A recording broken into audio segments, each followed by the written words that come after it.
Pemain NBA biasanya identik dengan tubuh tinggi, berbadan besar, dan memiliki tubuh berotot.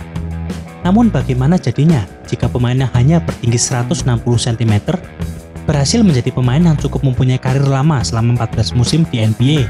Ya, pemain itu tidak lain tidak bukan yakni Maxi Bogues, sang pemegang rekor sebagai pemain terpendek hingga saat ini. Pemain yang bernama asli Tyrone Curtis Bogues ini lahir di Baltimore, Maryland pada tanggal 9 Januari tahun 1965. Ia dilahirkan dari pasangan suami istri bernama Richard dan Elaine. Pada saat ia berusia 12 tahun, Maxi harus melihat ayahnya mendekam di sel tahanan karena ayahnya ketika itu didakwa terlibat kasus perampokan. Selanjutnya ia hanya dibesarkan oleh ibunya, dan sang ibu pun harus berjuang sendirian untuk membesarkan dirinya agar terhindar dari lingkungan sekitar yang negatif. Oleh karenanya, ibunya mendorong Maxi Bogues agar berkumpul dengan anak-anak lainnya yang melakukan berbagai kegiatan positif, salah satunya dengan bermain basket rutin di lapangan dekat rumahnya. Ketika itu Maxi dan teman-teman masa kecilnya, termasuk Reggie Williams dan David Wingate, memainkan bola basket dengan peralatan seadanya, yaitu menggunakan sebuah keranjang untuk menjadikannya sebagai ring basket. Kemudian seorang pelatih lokal yang bernama Leon Howard melihat potensi dari dalam diri Maxi Bogues. Oleh karena itu, ia merekomendasikan Maxi untuk bersekolah di SMA Paul Laurence Dunbar yang memiliki program basket jempolan. Lalu sebagai informasi, sebenarnya nama Maxi bukanlah nama aslinya. Ia mendapatkan julukan tersebut ketika dirinya masih SMA dari salah satu bintang Dunbar, yakni Dwayne Woods. Dwayne Woods berujar meskipun tubuh Maxi yang terlihat paling pendek di antara rekan-rekannya, namun ia memiliki gerakan yang gesit untuk merebut bola dan menyerang lawannya tanpa ampun. Karena hal tersebut, ia diibaratkan sebagai seorang making, atau dalam bahasa Indonesia artinya adalah pencopet. Dan sejak saat itulah teman-temannya memanggilnya dengan julukan Maxi, yang hingga saat ini melekat di namanya. Selanjutnya peran Maxi di tim SMA-nya semakin menonjol. Ia dan rekan-rekannya dijuluki sebagai Baltimore Boys. Baltimore Boys sendiri saat itu sangatlah dominan. Salah satu catatan yang luar biasa, yaitu ketika mereka memiliki rekor 59 kemenangan tanpa mengalami kekalahan sedikitpun di salah satu turnamen. Berdasarkan hal tersebut, kehebatan dari Baltimore Boys ini juga diangkat untuk dijadikan film dokumenter oleh ESPN. Kemudian memasuki masa kuliahnya, ia bermain untuk Wake Forest University. Selama 4 tahun bermain di sana, permainan Maxi berkembang pesat dari tahun ke tahun. Pemain yang tentunya berposisi sebagai point guard ini terlihat sangat gesit dan kemampuannya dalam hal memberikan assist juga sangat jitu. Bahkan di tahun 1986, ia berhasil terpilih menjadi anggota timnas Amerika ketika memenangi kejuaraan dunia FIBA di Spanyol. Dan pada tahun 1987, ia bersiap mengikuti draft NBA dengan membawa predikat sebagai pemain terpendek serta pemegang rekor sebagai pencetak steals dan assist terbanyak selama masa kuliahnya. Sekilas mengenai draft NBA tahun 1987, kala itu menampilkan bakat-bakat hebat, macam David Robinson, Reggie Miller, Scottie Pippen, dan Kevin Johnson. Namun pada akhirnya, ia berhasil terpilih pada pick ke-12 oleh Washington Bullets, atau yang kini dikenal dengan nama Washington Wizards. Pada saat itu, Maxi mendapatkan kontrak sebesar $1 juta dengan durasi 4 tahun, yang uangnya ia pergunakan sebagian untuk membelikan rumah buat ibunya, dan sebagian lagi ia pergunakan untuk menyewa pengacara bagi ayahnya, yang pada akhirnya berhasil membuat sang ayah dapat bebas dari penjara. Kemudian pada musim rukinya bersama Bullets, ia sempat menjadi teammate dari Manute Bol, yang merupakan pemegang rekor sebagai pemain tertinggi hingga saat ini dengan tinggi 231 cm. Tentu hal ini akan terlihat lucu sekaligus unik, bahwa tim Washington Bullets memiliki pemain tertinggi dan terpendek dalam satu tim. Namun sayang sekali ketika itu penampilan Maxi di musim perdananya bisa dibilang tidak terlalu apik. Meskipun timnya berhasil maju ke babak playoff, Maxi hanya mampu mengumpulkan rata-rata 5 poin, 5,1 assist, dan 1,6 steals per game selama 79 pertandingan. Bahkan di babak playoff saat timnya kalah 3-2 dari Detroit Pistons, Maxi hanya tampil sekali saja, dengan menit bermain hanya 2 menit. Lalu setelah musim ini berakhir, kepastian masa depannya di Washington Bullets tidaklah menentu, dan pada tahun 1988, akhirnya Maxi resmi dilepas ke tim Charlotte Hornets, yang merupakan tim pendatang baru di kancah NBA. Setelah pergantian tim ini, nampaknya nasib baik belum berpihak kepada Maxi.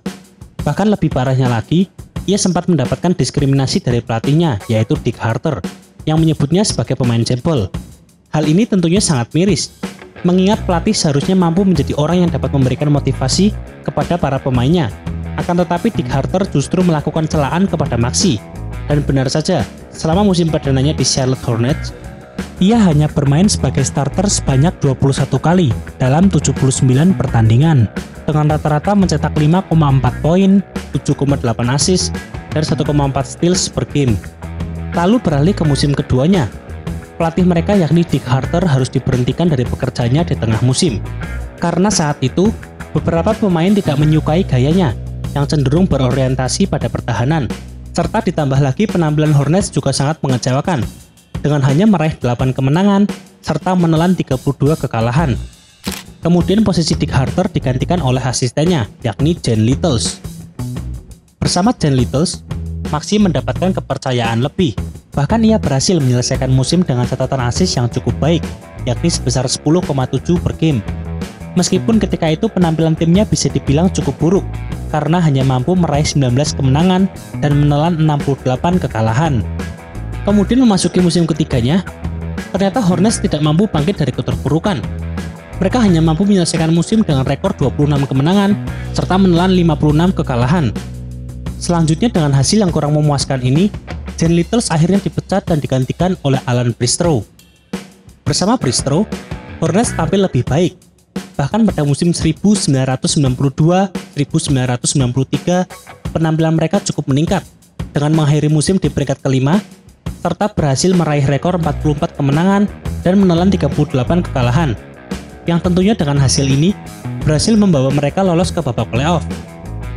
Di babak playoff, Charlotte Hornets yang saat itu diperkuat oleh beberapa pemain hebat seperti Larry Johnson, Dell Curry, ayah dari Stephen Curry, serta Maxey Bogues, berusaha menghadapi tim kuat yaitu Boston Celtics yang dipimpin oleh pemain kelas atas seperti Kevin McHale dan Robert Parrish. Pada pertandingan pertama, memang Charlotte harus kalah dan mengakui keunggulan Celtics dengan skor 101 melawan 112. Namun di 3 pertandingan berikutnya, secara mengejutkan Maxey Bogues dan kawan-kawan berhasil mengalahkan Celtics dengan skor masing-masing 99-98, 119-89, serta yang terakhir yaitu dengan skor 104 berbanding 103. Berikutnya di babak playoff kedua, sayang sekali mereka kali ini harus takluk di tangan New York Knicks dalam 5 pertandingan. Lalu pada musim 1994-1995, sebenarnya Charlotte Hornets berhasil melaju kembali hingga babak playoff. Namun lagi-lagi ketika itu mereka harus takluk dari tim kuat, yakni Chicago Bulls. Kemudian pada musim selanjutnya, ia sempat menderita beberapa cedera yang menghambat karirnya, yaitu pada musim 1995-1996, ia hanya bermain sebanyak 6 kali. Meskipun di musim selanjutnya, yaitu musim 1996-1997, ia sempat membawa timnya kembali untuk maju ke babak playoff sebelum dikalahkan oleh New York Knicks.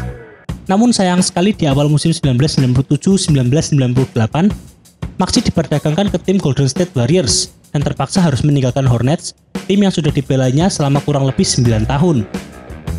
Bersama Warriors, penampilannya bisa dibilang kurang baik. Selama 2 musim di sana, ia hanya tampil total sebanyak 95 kali, dengan rata-rata per musim hanya mencetak sekitar kurang lebih 5 poin per game. Dan di tahun 1999, ia dilepas ke Toronto Raptors. Pada musim perdananya bersama Raptors, Maxey sebenarnya tampil sangat menjanjikan. Ia berhasil tampil sebanyak 80 kali di musim reguler, dan sempat berhasil membawa timnya melaju hingga babak playoff, sebelum dikalahkan oleh New York Knicks dalam 3 pertandingan. Berikutnya pada musim keduanya di Raptors, sayang sekali badai cedera benar-benar menghantuinya. Selama 1 musim itu, ia hanya bermain sebanyak 3 kali, dan ternyata cedera ini menjadi penutup karir Maxey di NBA. Meskipun sebenarnya ia sempat diperdagangkan ke New York Knicks lalu ke Dallas Mavericks, namun saat itu ia sama sekali tak pernah membela kedua tim tersebut di lapangan. Sehingga Toronto Raptors lah yang menjadi tim terakhir dari Maxey Bogues di kancah NBA, sebelum memutuskan untuk pensiun. Setelah pensiun dari NBA pada tahun 2005, ia ditunjuk sebagai pelatih kepala tim WNBA yaitu Charlotte Sting. Uniknya selama menjadi pelatih di sana hingga tahun 2007, tinggi Maxey lebih pendek dari para pemainnya. Lalu setelah karirnya sebagai pelatih tim WNBA berakhir, pada tahun 2011 ia memutuskan untuk menjadi pelatih kepala di salah satu SMA di daerah Charlotte, yaitu United Christian Faith Academy. Kemudian pada tahun 2018 yang lalu, Maxi berkesempatan untuk berkunjung ke Indonesia, di mana ia membimbing peserta junior NBA Indonesia pada saat itu. Kehadiran Maxi tentunya akan sangat memotivasi bagi para anak-anak basket Indonesia, bahwa postur tubuh tidak menghalangi pemain untuk bertahan di kompetisi yang paling populer, yaitu NBA. Dan sebagai informasi, Maxi Box pernah menorehkan sejarah yang tidak pernah terlupakan ketika ia berhasil melakukan blok terhadap Patrick Ewing, pemain yang bertinggi 213 cm, ketika timnya Charlotte Hornets bertemu dengan New York Knicks. Selain itu, dalam salah satu wawancaranya dengan media lokal Indonesia, ia memberikan tips bagaimana cara agar tidak takut untuk menghadapi lawan yang memiliki postur lebih tinggi. Saya mencoba lebih unggul di aspek-aspek lain, seperti misalnya kecepatan dan kelincahan, sehingga hal itulah yang membuat saya berani ketika one-on-one dengan lawan yang memiliki postur lebih tinggi. Intinya jangan pernah takut menghadapi lawan lebih besar. Pelajari permainannya, maka kamu akan tahu apa yang harus dilakukan di lapangan.